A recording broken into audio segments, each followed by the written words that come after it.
بسم اللہ الرحمن الرحیم۔ پروگرام اختلاف رائے کے ساتھ میں ہوں افتخار کاظمی۔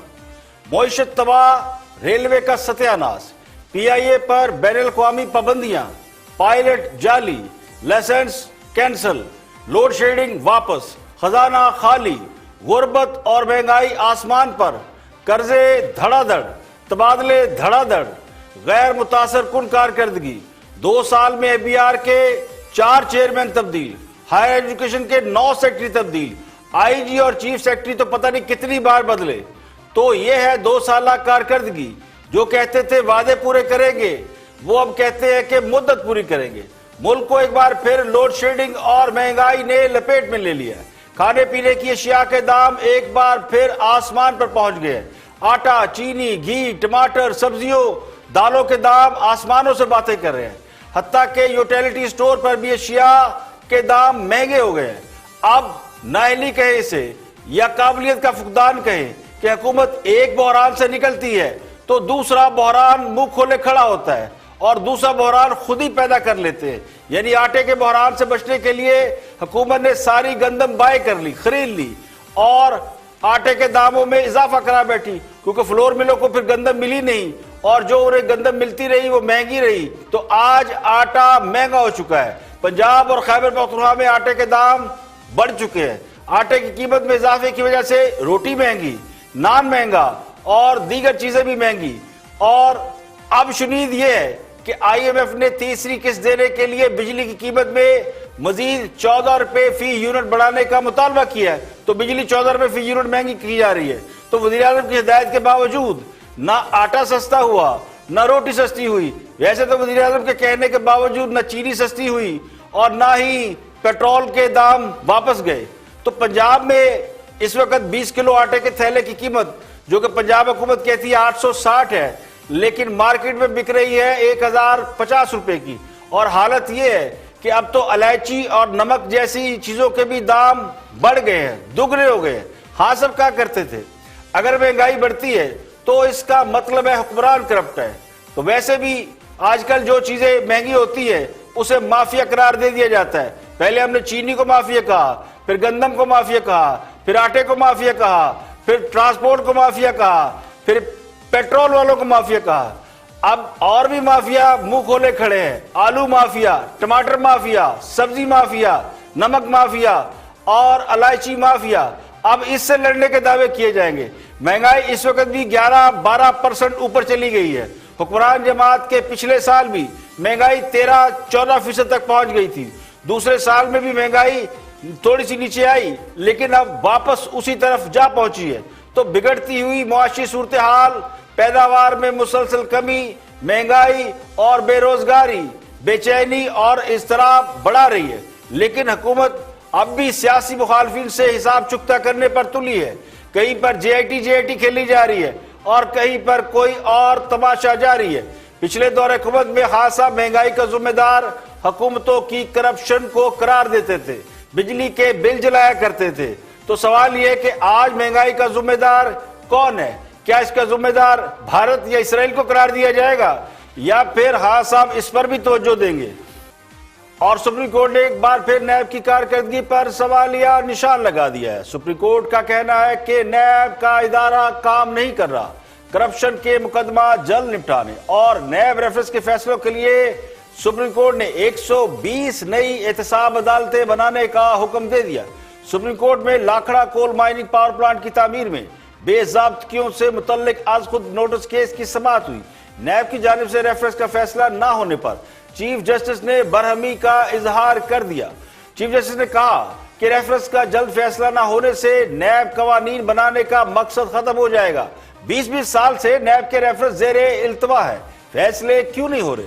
نیب کا ادارہ کیوں نہیں چل رہا؟ کیوں نہ نیب عدالتیں بند کر دے اور نیب قانون کو غیر آئینی قرار دے دے؟ ریفرنس کا فیصلہ تو 30 دن میں ہونا چاہیے۔ لگتا یوں ہے کہ 1226 ریفرنس کے فیصلے ہونے میں 1 صدی لگ جائے گی۔ سپریم کورٹ نے 5 احتساب عدالتوں میں ججز کی فوری تعیناتی کا حکم دیتے ہوئے کہا کہ اگر 1 ہفتے میں جج تعینات نہ ہوئے تو سخت ایکشن لیں گے۔ عدالت نے یہ کہا کہ سیکرٹری قانون متعلقہ حکام سے ہدایت لے کر نئی عدالتیں قائم کریں۔ 120 نئی عدالتوں میں ججز تعینات کیے جائیں، کرپشن کے مقدمات اور زیر التوا ریفرنس کا فیصلہ 3 ماہ میں کیا جائے۔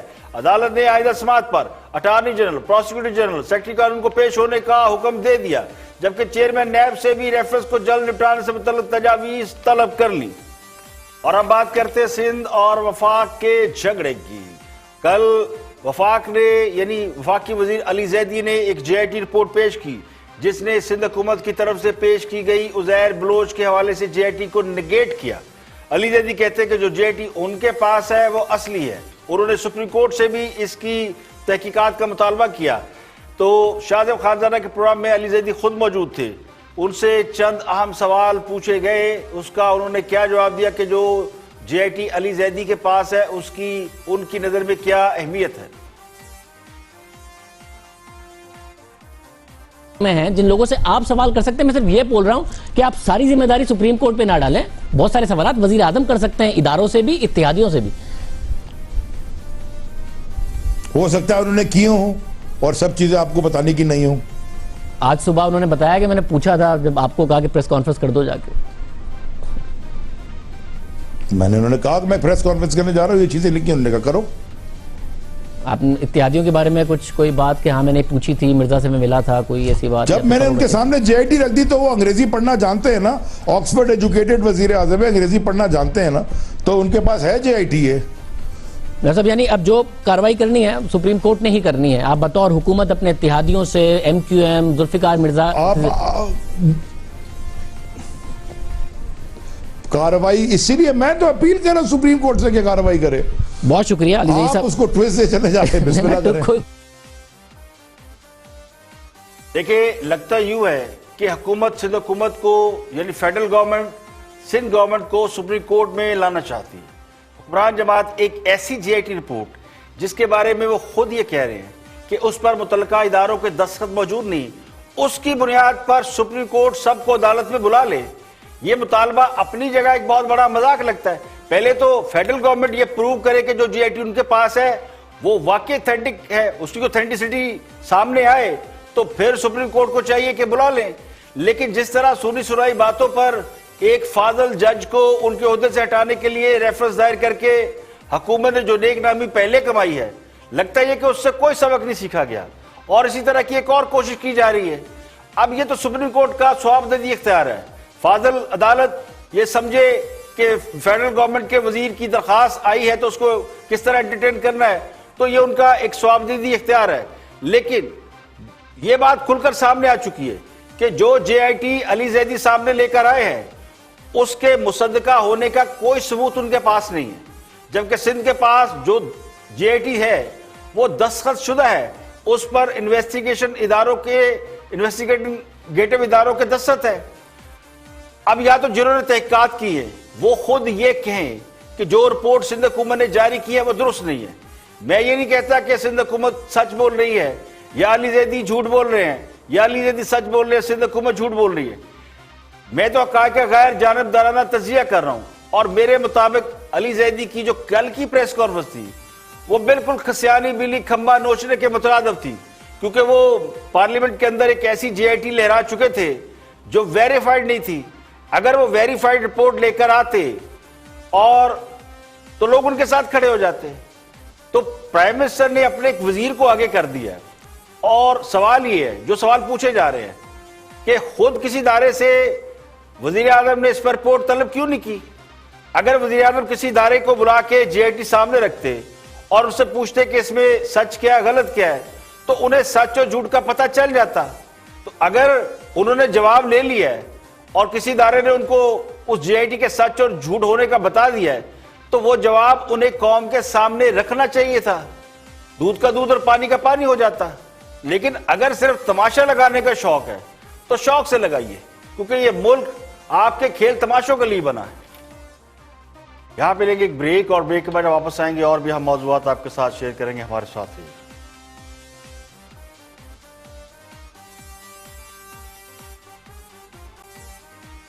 ویلکم بیک، آپ دیکھ رہے ہیں پروگرام اختلاف رائے، میں افتخار کاظمی۔ اب بات کرتے ہیں کچھ دوستوں کی۔ ہمارے دوستوں کا ایک کلپ سوشل میڈیا پر بہت تیزی سے وائرل ہو رہا ہے، کچھ اہم باتیں انہوں نے کی ہیں